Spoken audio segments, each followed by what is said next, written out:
Salut à tous, la team Ouellet, au même show pour Lyon Fan TV. Très heureux les gars de vous retrouver pour une nouvelle vidéo. J'espère que vous allez bien les amis, que vous avez bien attaqué la semaine. Elle a bien attaqué du côté de l'équipe de France. Enfin, c'était le deuxième match de qualif pour le prochain Euro les amis, l'Euro 2024, et l'équipe de France est imposée. Match moyen quand même en Irlande, et c'est ça qui est assez ouf, c'est qu'on a vu une équipe d'Irlande avec beaucoup de joueurs qui évoluent en Championship, qui est la deuxième division anglaise, et on s'attendait à un match comme ça, un match où ça maillotche, comme on dit dans un langage un petit peu plus, pas vulgaire, mais un petit peu argotique. Ça maillotchait dur, on a vu des mecs qui mettaient le pied sur le ballon, on a vu des mecs qui allaient au contact, on en a vu des mecs qui allaient au pressing, alors que en vrai, voilà, c'est pas des joueurs extrêmement talentueux, beaucoup moins que ceux de l'équipe de France, et pourtant ils nous ont donné du fil à retordre. Il a fallu une giga frappe de Benjamin Pavard et un arrêt stratosphérique de Mike Maignan pour pouvoir s'en sortir. Alors, quand je vois aussi, j'entends des personnes dire qu'ils n'ont jamais vu un arrêt comme ça sous l'ère Lloris. Il ne faut pas quand même rester dans la culture de l'instant. Mais bref, c'est un autre sujet. L'équipe de France, mais en tout cas, voilà. Moi, je trouve que c'est intéressant quand même, ces qualifications.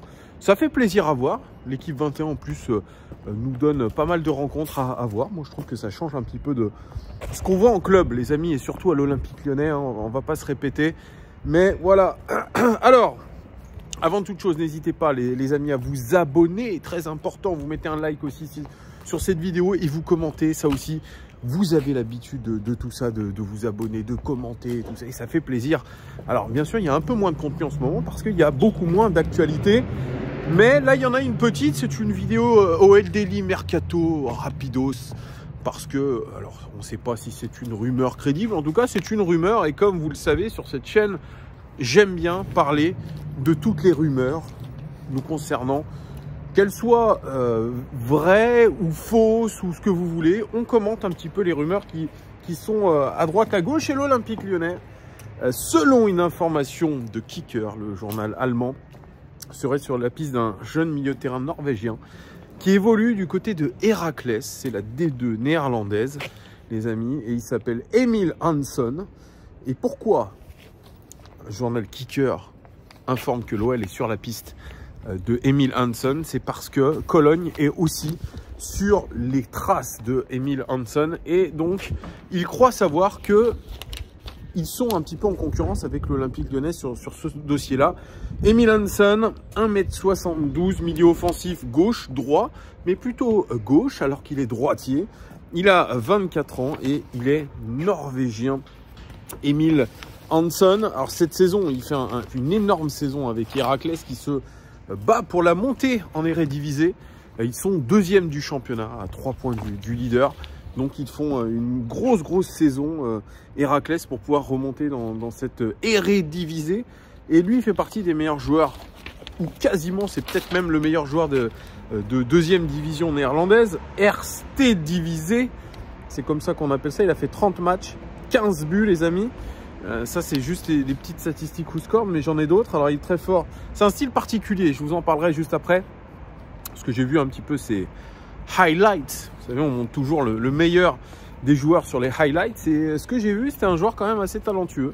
Un jeune qui est pas très grand, mais qui a une capacité d'accélération, de dribble, et surtout de passe assez incroyable.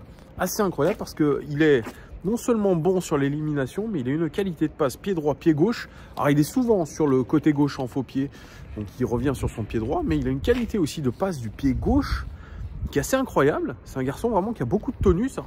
Pas beaucoup de physique, hein. Il est un peu léger, je dirais, mais il me fait penser, alors vous allez dire, oh là là Thomas, c'est un flop, à Romain Fèvre un petit peu. Alors Romain Fèvre est un peu plus grand, mais sur le papier, c'était le Romain Fèvre de Brest. Et là, c'est Emil Hansson. Il est assez incroyable et il fait une saison magnificado, hein, magnificada plutôt.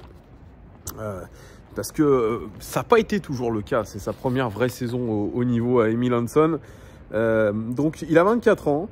Et il est parti très tôt du côté de Feyenoord à 17 ans. Mais il a échoué. Il a joué que 4 matchs en tant que professionnel à Feyenoord. Ensuite, il est parti en Allemagne. C'est pour ça que les Allemands s'intéressent à lui en retour. Il est parti à Hanovre et ça n'a pas été terrible non plus.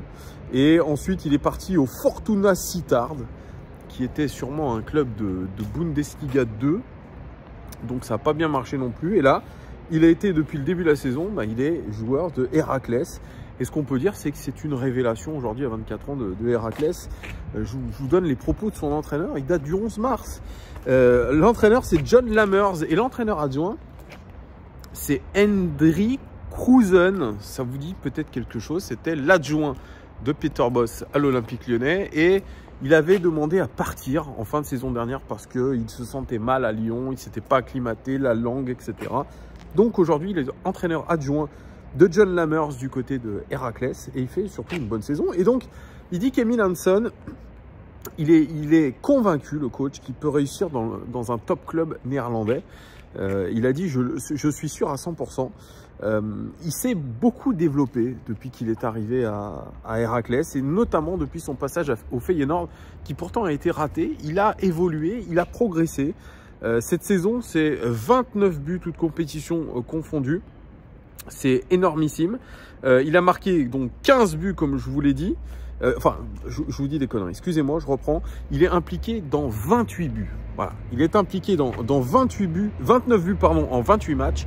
Et il a marqué 15 buts cette saison, comme je vous l'indiquais, en deuxième division néerlandaise. C'est absolument incroyable. 14 passes décisives pour lui. John Lammers, il dit que c'est, il parle de ces canonniers scandinaves parce que ils sont 3. Il y a Samuel Armenteros, Nikolai Larsen et plus Emil Hansson. Donc ils sont 3 joueurs à être extrêmement performants, 3 joueurs scandinaves. Il dit Emil est un bon passeur, mais aussi le meilleur finisseur des 3. Sa première touche de balle est toujours bonne et il sait comment bien s'orienter dans l'espace pour tirer. Il est incroyablement fort là-dessus. Il peut prendre des décisions à grande vitesse. Je pense qu'il peut devenir un peu plus fort encore. Mais il est une menace pour chaque adversaire. Voilà, ce sont les propos de son entraîneur. Il dit Emil est un garçon qui peut déjà aller dans un club de très haut niveau aux Pays-Bas. J'en suis sûr à 100%. Bien sûr, il a déjà été au Feyenoord, mais il était encore très jeune. Peut-être qu'Emil n'a pas toujours fait les meilleurs choix dans sa carrière. Parfois, il faut aussi avoir un peu de chance. Mais cette saison, je pense vraiment qu'il est génial. Donc, ça, ce sont les propos du coach qui sont dithyrambiques envers lui. Il est en contrat jusqu'en 2024, donc jusqu'à la fin de la saison prochaine, Emil Hansson. Mais c'est vrai qu'il attire un petit peu les regards parce que c'est un garçon qui vraiment brille. Ah, le championnat le néerlandais, déjà, l'Eredivisie, on voit avec ce que ça donne avec Amin Sarr. Alors, c'est pas révélateur à 100%, mais Amin Sarr a du mal à s'intégrer. Bien sûr, il est arrivé en courte saison. Alors, imaginez un joueur comme Emil Hansson qui fait sa première vraie saison au haut niveau dans un club de deuxième division qui est Héraclès. Quand il va venir dans un club de haut niveau, alors, vous pouvez rigoler quand je parle de l'OL en tant que club de haut niveau, mais quand même, on peut parler de championnat plutôt de haut niveau, ça risque de faire bizarre. Parce que physiquement, déjà, je le trouve extrêmement léger. Et puis, il a besoin un petit peu d'une saison de confirmation. Est-ce qu'il peut tout de suite viser un top club aux Pays-Bas? Pourquoi pas? Après, aller à l'Olympique Lyonnais, ça dépendra un petit peu de où veut aller l'Olympique Lyonnais. Est-ce que ce sera déjà avec le directeur du recrutement actuel qui est Bruno Chiroux ou un autre? Ça aussi, je vous en ai parlé de Steve Hitchen. Apparemment, John Textor est plutôt en train de temporiser tout ça en regardant un petit peu ce qui va être fait sur cette fin de saison et notamment la Coupe de France. Mais le profil à la Emil Hansson, pourquoi pas aller voir les highlights sur les réseaux sociaux, sur YouTube. On peut se dire, ouais, c'est une super idée, waouh! Un joueur qui, comme ça, a une capacité d'accélération, de dribble, de passe assez incroyable. D'ailleurs, il trouve des angles de passe très bons. Un joueur qui est capable aussi de se projeter, de marquer, waouh! Mais on peut se dire aussi, le garçon, c'est vrai, là, il marche sur l'eau, il est en pleine confiance. Est-ce que ça vaudrait quand même pas le coup qu'il puisse jouer cette montée en Eredivisie, qu'il soit avec Héraclès en Eredivisie, qu'il se jauge un petit peu au haut niveau, et ensuite, il pourra peut-être prétendre à autre chose. Moi, je pense que c'est ça. C'est un petit peu comme Wonder Woman, qui avait fait une sacrée saison en Ligue 2, qui fait une très bonne saison avec Toulouse en Ligue 1. Et là, il est, je pense, ouvert sur le prochain mercato, un départ de Toulouse. Mais voilà, on a besoin pour ces joueurs-là de saisons de confirmation au plus haut niveau. Alors les A-divisés, on répète, c'est pas le très très haut niveau, mais quand même, c'est une marche supplémentaire. Et c'est surtout à Emile Hanson de pouvoir aller voir ce qu'il donne à l'étage supérieur. Ce n'est que mon avis. Emile Hanson, je pense que voilà, il a besoin de se jauger encore plus. Surtout qu'il a eu pas mal d'échecs, donc c'est un joueur qui peut être réputé inconstant. Là, il a les faveurs du coach. Il est dans un environnement qui fonctionne bien. Je pense qu'il s'est très bien intégré. Il a ses coéquipiers qui lui font confiance aussi. Ça serait dommage, après une saison, de se dire bah, je vais essayer d'aller voir ailleurs, de me remettre dans un environnement que je ne connais pas, dans un championnat que je ne connais pas. Non, il a que 24 ans, je suis d'accord, 24 ans, c'est quand même...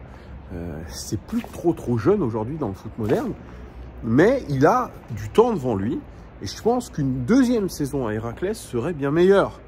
Donc, cette rumeur, je n'y crois pas. C'est peut-être un profil que l'Olympique Lyonnais étudie, où ils ont mis un petit drapeau sur lui en disant, bon, on observe, on attend. Mais de là à que l'OL fasse une proposition au prochain mercato, je n'y crois pas. Voilà, vous me direz ce que vous en pensez en commentaire. Est-ce que vous êtes plutôt favorable à que Emile Hanson vienne à l'Olympique Lyonnais? Dites-moi tout en commentaire. Allez voir un petit peu ce que donne ce garçon. Et puis voilà, merci en tout cas de votre fidélité. Et je vous dis à très vite pour une nouvelle vidéo. Bonne journée à vous, à bientôt. Ciao!